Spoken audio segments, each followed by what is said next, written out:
بسم اللہ الرحمن الرحیم۔ ہم سورہ الانعام کی آیت 152 پر ہیں اور اس آیت کا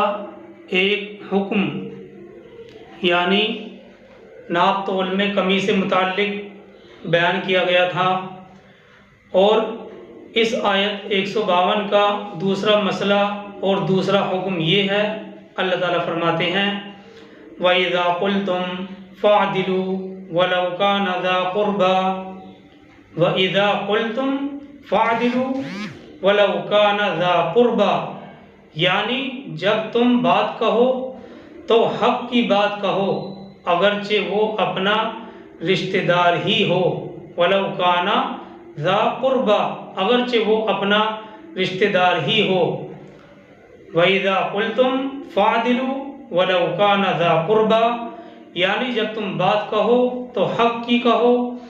اگرچہ وہ اپنا رشتہ دار ہی ہو۔ دیکھیے اس جگہ کسی خاص معاملے کا ذکر نہیں ہے، اس لیے جمہور علماء اور مفسرین کے نزدیک یہ ہر قسم کی بات کو شامل ہے، چاہے وہ بات کسی معاملے کی گواہی ہو یا حاکم اور جج کی طرف سے کوئی فیصلہ ہو یا آپس کی مختلف قسم کی گفتگو ہو۔ ان سب کے بارے میں قرآن مجید کا یہ ارشاد ہے کہ ہر جگہ اور ہر حال میں بات کرتے ہوئے حق اور انصاف کا خیال رکھنا چاہیے۔ کسی مقدمے کی گواہی یا فیصلے میں حق اور انصاف کو قائم رکھنا یہ تو ظاہر سی بات ہے کہ جو بات یقینی طور پر معلوم ہو وہ اپنی طرف سے کسی لفظ کی کمی بیشی کیے بغیر جتنا معلوم ہو صاف صاف کہہ دینا چاہیے، اپنی اٹکل اور گمان کو دخل نہ دے، اور اس ساتھ میں اس بات کی فکر نہ کرے کہ اس سے کسی کو فائدہ پہنچے گا اور کس کو نقصان پہنچے گا۔ اسی طرح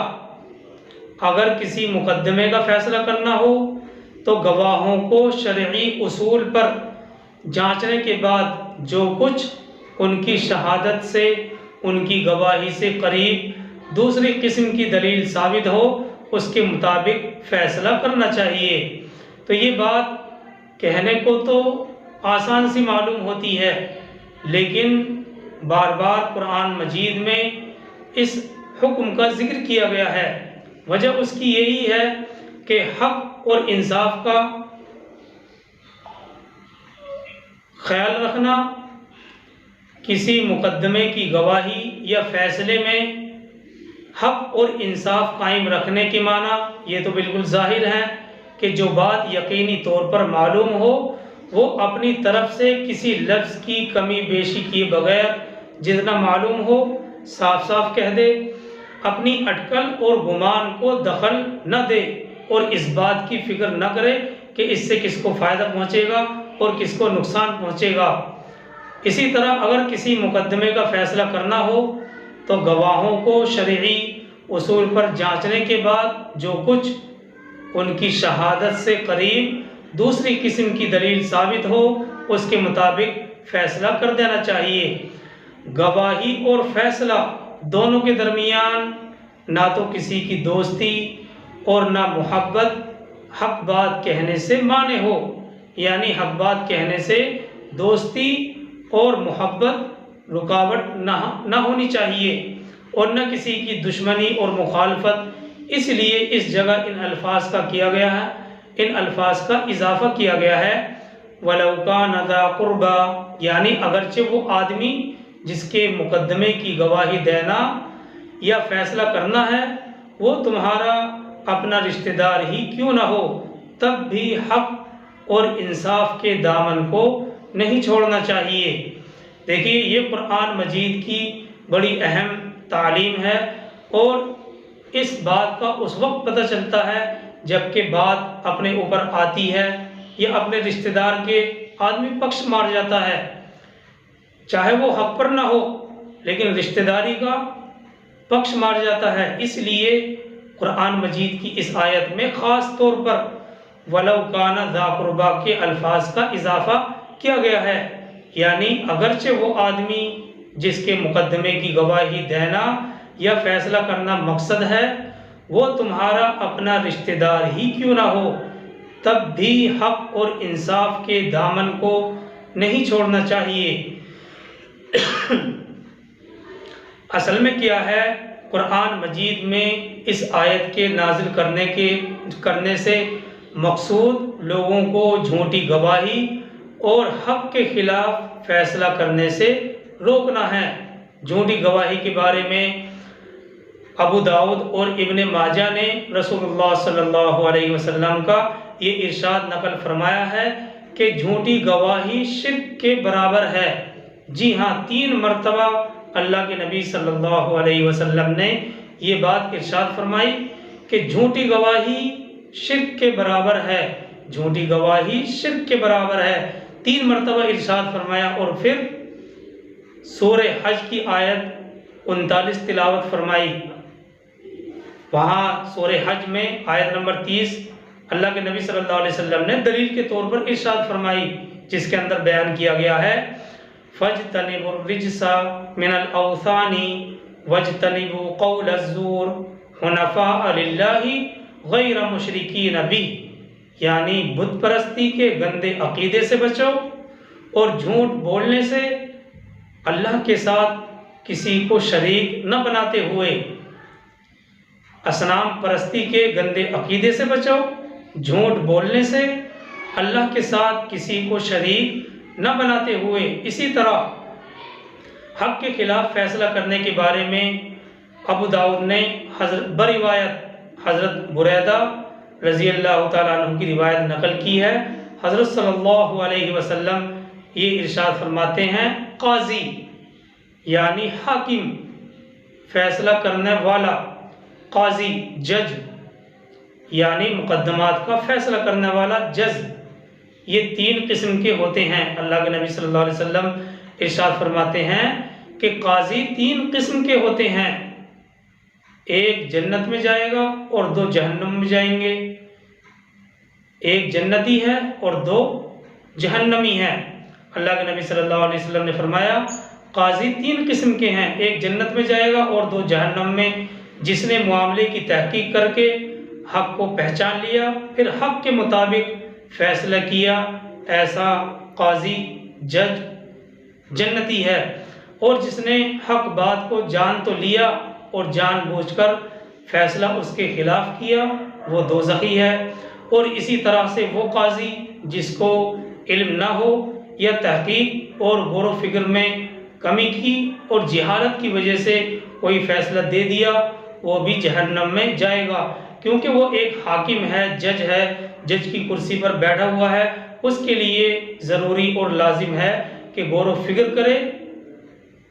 غور و فکر میں کمی نہ چھوڑے، جہالت کے پردے کو چاک کر لے۔ غور و فکر میں کمی کی اور جہالت سے کوئی فیصلہ کر دیا تو وہ بھی جہنم میں جائے گا۔ قرآن مجید کی دوسری آیتوں میں اس مضمون کو اور بھی وضاحت اور تاکید کے ساتھ بیان کیا گیا ہے۔ وجہ اس کی یہ ہے کہ یہ معاملہ یعنی حق بات اور انصاف، اسی کے اوپر ہی ایک اچھے معاشرے کی بنیاد قائم ہوتی ہے۔ اگر کسی معاشرے میں حق اور انصاف نہ ہو تو وہ پھلتا پھولتا نہیں ہے اور بہت ہی جلد اس کی بنیادیں ہل جاتی ہیں، معاشرہ قائم نہیں رہ پاتا ہے۔ اس لیے یہ بات کہنے کو تو آسان سی معلوم ہوتی ہے، لیکن قرآن مجید میں جگہ جگہ، پہلے بھی ہم 2 آیتوں میں یہ الفاظ پڑھ چکے ہیں، جگہ جگہ آیتوں میں اس مضمون کو وضاحت اور تاکید کے ساتھ بیان کیا گیا ہے۔ وجہ اس کی یہی ہے کہ یہ معاملہ یعنی حق بات اور انصاف کو قائم کرنا، اس کے اوپر ہی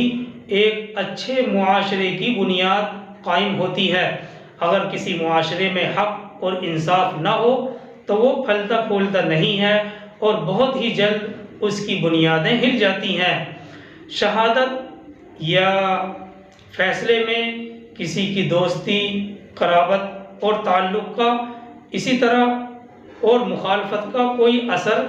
نہ ہی ہونا چاہیے۔ قرآن نے اس کی اہمیت کو بیان کیا ہے۔ قرابت اور تعلق کا اس طرح دشمنی اور مخالفت کا کوئی اثر نہیں ہونا چاہیے۔ قرآن نے اس کی اہمیت کو بیان کیا، ہم پڑھ چکے ہیں وَلَوْ عَلَىٰ أَنفُسِكُمْ أَوِ الْوَالِدَيْنِ وَالْأَقْرَبِينَ، یعنی حق بات اگرچہ تمہارے اپنے ہی خلاف ہو۔ وَلَوْ عَلَىٰ أَنفُسِكُمْ، سب سے پہلے اپنے آپ کے ہی بارے میں بیان کیا گیا ہے کہ اگرچہ حق بات تمہارے اپنے ہی خلاف ہو، یا والدین جس کے رتبے کو قرآن مجید نے اتنی جگہوں پر بیان کیا ہے، لیکن اگر حق بات ہے تو پھر والدین کا بھی لحاظ نہیں رکھنا چاہیے۔ اگر تمہارے اپنے ہی خلاف ہو یا والدین اور دوسرے رشتہ داروں کے خلاف ہو، حق بات کہنے اور فیصلہ کرنے میں رکاوٹ نہیں ہونی چاہیے۔ اسی طرح دوسری آیت میں ہم پڑھ چکے ہیں وَلَا يَجْرِمَنَّكُمْ شَنَآنُ قَوْمٍ عَلَىٰ أَلَّا تَعْدِلُوا، یعنی کسی قوم کی دشمنی تمہیں انصاف کے خلاف گواہی دینے یا فیصلہ کرنے پر آمادہ نہ کرے۔ وَلَا يَجْرِمَنَّكُمْ شَنَآنُ قَوْمٍ عَلَىٰ أَلَّا تَعْدِلُوا، یعنی تمہیں کسی قوم کی دشمنی تمہیں انصاف کے خلاف گواہی دینے یا فیصلہ کرنے پر آمادہ نہ کرے۔ اور گواہی اور فیصلے کے علاوہ آپس کی جو گفتگو ہے حق اور انصاف اس میں قائم رکھنے کا مطلب یہ ہے، یعنی جو آپسی گفتگو ہوتی ہے اس میں کس طرح سے انصاف کو قائم رکھا جائے۔ تو مفسرین نے اس بارے میں بیان کیا ہے کہ حق اور انصاف قائم رکھنے کا آپس کی گفتگو میں مطلب یہ ہے کہ اس میں جھوٹ نہ بولے، کسی کی غیبت نہ کرے اور نہ ایسی بات بولے جس سے دوسروں کو تکلیف یا مالی یا جانی نقصان پہنچ سکے۔ تو یہ وضاحت ہے جو اس آیت سے سمجھ میں آتی ہے، آیت 152 سے۔ آگے چلتے ہیں سورہ الانعام کی آیت 153 کی طرف۔ اللہ تعالیٰ فرماتے ہیں وَأَنَّ هَذَا صِرَاطِي مُسْتَقِيمًا فَاتَّبِعُوهُ، اور یہ کہ یہی میرا سیدھا راستہ ہے بس تم اس کی پیروی کرو۔ فَاتَّبِعُوهُ، بس تم اسی کی پیروی کرو۔ وَأَنَّ هَذَا صِرَاطِي مُسْتَقِيمًا فَاتَّبِعُوهُ، اور یہ کہ یہی ہے میرا سیدھا راستہ بس تم اس کی پیروی کرو۔ یعنی دین کے اصل اصول تو وہی ہیں جو ہم نے بتائے ہیں، تمہارے خود بنائے ہوئے طور طریقے تو گویا ایسی باتیں ہیں جن کا صراط مستقیم سے کوئی تعلق ہی نہیں۔ صراط مستقیم تو صرف اور صرف وہی ہے جس پر ہمارے رسول صلی اللہ علیہ وسلم ہمارے بتائے ہوئے طریقے کے مطابق چل رہے ہیں۔ آگے اللہ تعالیٰ اسی آیت میں فرماتے ہیں وَلَا تَتَّبِعُوا السُّبُلَ فَتَفَرَّقَ بِكُمْ عَن سَبِيلِهِ، اور اس یعنی صراط مستقیم کو چھوڑ کر دوسرے راستوں پر نہ جاؤ۔ وَلَا تَتَّبِعُوا السُّبُلَ فَتَفَرَّقَ بِكُمْ عَن سَبِيلِهِ، اور اس یعنی صراط مستقیم کو چھوڑ کر دوسرے راستوں پر نہ جاؤ کہ وہ تمہیں اللہ کے راستے سے، اللہ کی راہ سے بھٹکا کر منتشر کر دیں گے۔ یعنی اگر تم خود بنائے ہوئے طور طریقوں پر چلو گے تو سیدھے راستے سے بھٹک جاؤ گے۔ آگے اسی آیت میں اللہ تعالیٰ فرماتے ہیں ذَلِكُمْ وَصَّاكُمْ بِهِ لَعَلَّكُمْ تَعْقِلُونَ، یہ وہ باتیں ہیں جن کی اللہ تمہیں وصیت کر رہا ہے تاکہ تم تقوی اختیار کرو۔ ذَلِكُمْ وَصَّاكُمْ بِهِ لَعَلَّكُمْ تَعْقِلُونَ، یہ وہ باتیں ہیں جن کی اللہ تمہیں وصیت کر رہا ہے تاکہ تم تقوی اختیار کرو۔ دیکھیے اس سے پہلے آیت 152 میں ایک عہد کا بھی ذکر کیا گیا تھا، یہ اصل میں اس عہد کا لازمی نتیجہ ہے جو اس آیت 153 کے اندر بیان کیا گیا ہے۔ یہ اسی عہد کا لازمی نتیجہ ہے کہ انسان اپنے رب کے بتائے ہوئے راستے پر چلے، کیونکہ اس کے حکم کی پیروی سے منہ موڑنا اور خود بنائے ہوئے طور طریقوں کے مطابق یا اسی طرح سے غیر کی طرف قدم بڑھانا انسان کی طرف سے یہ اس عہد کی سب سے پہلی خلاف ورزی ہے۔ یہ تھوڑی علمی بحث ہے، سمجھنا چاہیے کہ اس عہد کا لازمی نتیجہ جو 152 میں بیان کیا گیا یہی ہے کہ انسان اپنے رب کے بتائے ہوئے راستے پر چلے، کیونکہ اس کے حکم کی پیروی سے منہ موڑنا اور خود بنائے ہوئے طور طریقوں کے مطابق یا اسی طرح سے غیر کی طرف قدم بڑھانا انسان کی طرف سے یہ اس عہد کی سب سے پہلی خلاف ورزی ہے۔ اور اس کے علاوہ کیونکہ یہ عہد ایک نازک عہد ہے، اس نازک عہد کی ذمہ داریوں پر انسان کھرا نہیں اتر سکتا جب تک وہ خدا کی رہنمائی کو قبول کر کے اس کے بتائے ہوئے راستے کے مطابق زندگی بسر نہ کرے۔ تو یہ اسی عہد کا لازمی نتیجہ ہے کہ انسان اپنے رب کے بتائے ہوئے راستے پر چلے، کیونکہ اگر اس کے حکم کی پیروی سے منہ موڑتا ہے اور خود بتائے ہوئے طور طریقوں کے مطابق یا غیر کی طرف قدم بڑھاتا ہے تو یہ اس عہد کی سب سے پہلی خلاف ورزی ہے۔ اس تعلیمات کو قبول نہ کرنے کے دو زبردست نقصان مفسرین نے بیان کیے ہیں۔ جی ہاں، اس تعلیمات کو جو ان آیتوں میں بیان کی گئی ہے اگر کوئی شخص قبول نہیں کرتا تو اس کے لیے دو زبردست نقصان ہیں۔ پہلا یہ کہ ہر دوسرے راستے کی پیروی کرنا لازماً انسان کو اس راستے سے ہٹا دیتا ہے جو اللہ کے قریب اور اس کی رضا تک پہنچتا ہے۔ یہ ایک بڑا نقصان ہے۔ پہلا یہ کہ دوسرے راستوں کی پیروی کرنا لازمی طور پر انسان کو اس راہ سے ہٹا دیتا ہے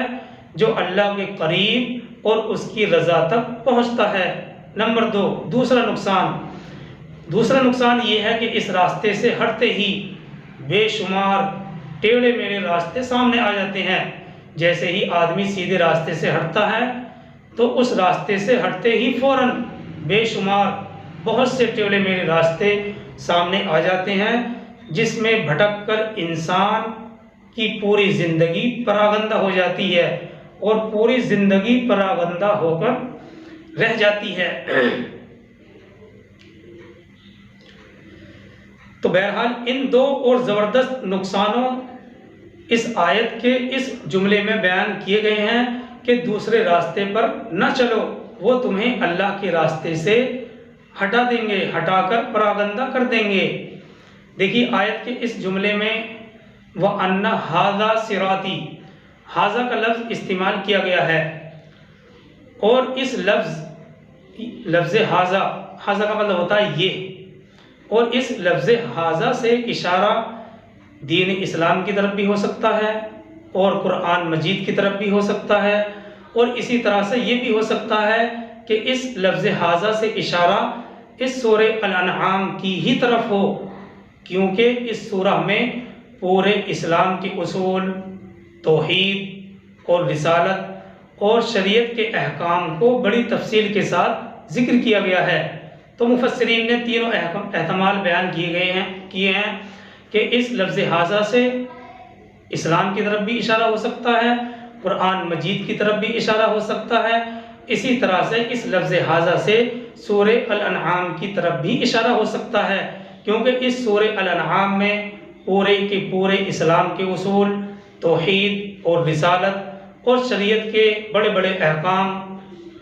بڑی تفصیل کے ساتھ ذکر کیے گئے ہیں۔ اور مستقیم، وَأَنَّ هَذَا صِرَاطِي مُسْتَقِيمًا، مستقیم کا مطلب ہوتا ہے سیدھا ہونا، یہ دین اسلام کے اس راستے کی خاص صفت ہے۔ مستقیم کا مطلب سیدھا ہونا، اور یہ اس دین اسلام کے راستے کی خاص صفت ہے، اس لیے دین اسلام کے لیے مستقیم ہونا یہ ایک لازمی وصف ہے۔ وَلَا تَتَّبِعُوا السُّبُلَ، اور لفظ جو سبل بیان کیا گیا ہے یہ سبیل کی جمع ہے، اس کے معنی بھی راستے کے ہیں، اس سے مراد بھی یہی ہے کہ اللہ تک پہنچنے اور اس کی رضا حاصل کرنے کا اصلی راستہ تو صرف اور صرف ایک ہی ہے، لیکن دنیا میں لوگوں نے اپنے اپنے خیالات سے مختلف راستے بنا رکھے ہیں، تم ان راستوں میں سے کسی راستے پر نہ چلو، کیونکہ یہ راستے حقیقت میں خدا تک پہنچنے کے نہیں ہیں۔ اسی لیے جو ان راستوں پر چلے گا وہ اللہ سبحانہ و تعالیٰ کے راستے سے دور ہو جائے گا۔ اور دیکھیے، جب ہم تفسیر مظہری کھولتے ہیں تو معلوم ہوتا ہے کہ تفسیر مظہری نے اس جگہ یہ بات نقل کی ہے کہ قرآن مجید کے نازل کرنے اور دنیا کے اندر رسول کریم صلی اللہ علیہ وسلم کو بھیجنے کا اصل منشا اور اصل مقصد تو یہ ہے کہ لوگ اپنے خیالات اور اپنے ارادوں کو قرآن اور سنت کے تابع کر دیں اور اپنی زندگیوں کو ان کے سانچے میں ڈھال لیں۔ لیکن ہو یہ رہا ہے کہ لوگوں نے قرآن اور سنت کو اپنے خیالات میں ڈھالنے کی ٹھان لی ہے۔ جو آیت یا حدیث اپنی منشا اور اپنے خیال کے خلاف نظر آتی ہے تو اس کے اندر تعویل کر کے اپنی خواہشات کے مطابق بنا لیتے ہیں۔ بس یہیں سے دوسرے گمراہ کرنے والے راستے کھل جاتے ہیں جو بدعات اور شبہات کے راستے ہوتے ہیں۔ انہی تمام سے بچنے کی اس آیت کریمہ کے اندر ہدایت کی گئی ہے۔ مسند دارمی میں حضرت عبداللہ ابن مسعود رضی اللہ تعالیٰ عنہ کی روایت ہے کہ ایک مرتبہ رسول اللہ صلی اللہ علیہ وسلم نے ایک خط کھینچا اور فرمایا کہ یہ اللہ کا راستہ ہے۔ پھر اس کے دائیں اور بائیں بہت سے خطوط کھینچے، بہت سی لکیریں کھینچی اور فرمایا یہ سبل ہیں، یعنی وہ راستے ہیں جن پر چلنے سے اس آیت کریمہ کے اندر منع کیا گیا ہے، اور فرمایا کہ اس میں سے ہر راستے پر ایک شیطان مسلط ہے، ایک شیطان بیٹھا ہوا ہے جو لوگوں کو اس راستے سے ہٹا کر اس طرف بلاتا ہے۔ اور اس کے بعد اللہ کے نبی صلی اللہ علیہ وسلم نے دلیل کے طور پر اسی آیت کو ذکر کیا، وَأَنَّ هَذَا صِرَاطِي مُسْتَقِيمًا فَاتَّبِعُوهُ، اور یہ کہ یہی میرا سیدھا راستہ ہے، بس تم اس کی پیروی کرو اور اس کے علاوہ دوسرے راستوں کو اختیار نہ کرو۔ دیکھیے، اس وقت یہ سورہ الانعام کی 3 آیتیں ہمارے سامنے سے گزری ہیں، یعنی آیت 151 سے لے کر 153 تک، 151، 152 اور 153۔ ان تینوں آیتوں میں اللہ سبحانہ و تعالیٰ نے اسلام کے 10 احکام بیان کیے ہیں۔ نمبر 1 شرک نہ کرنا، نمبر 2 والدین کی نافرمانی نہ کرنا، نمبر 3 اولاد کے قتل کرنے سے بچنا، نمبر 4 بے حیائی سے بچنا، نمبر 5 کسی کا ناحق خون کرنے سے بچنا، نمبر 6 یتیم کے مال کی قریب بھی نہ جانا، نمبر 7 ناپ تول میں کمی نہ کرنا، نمبر 8 بات کہنے میں سچائی کا لحاظ رکھنا، نمبر 9 اللہ کے عہد کو پورا کرنا، اور نمبر 10 دین اسلام کے سیدھے راستے کو اختیار کرنا، جو کہ یہ ابھی گزرا ہے۔ تو کل ملا کے 10 احکام ہیں: شرک، والدین کی نافرمانی، قتل اولاد، بے حیائی، کسی کا ناحق خون بہانے سے بچنا، یتیم کے مال کو نہ ہڑپنا، ناپ تول میں کمی نہ کرنا، بات کہنے میں سچائی کا لحاظ رکھنا، اللہ کے عہد کو پورا کرنا، دین اسلام کے سیدھے راستے کو اختیار کرنا۔ یہ 10 احکامات ہیں۔ اللہ سبحانہ و تعالیٰ ان 10 کے 10 احکامات پر ہم کو پوری طرح سے عمل کرنے کی توفیق عطا فرمائے۔ سبحان اللہ وبحمدہ، سبحانک اللہم وبحمدک، نشہد ان لا الہ الا انت ونستغفرک ونتوب الیک۔ سبحان ربک رب العزۃ عما یصفون وسلام علی المرسلین والحمد للہ رب العالمین۔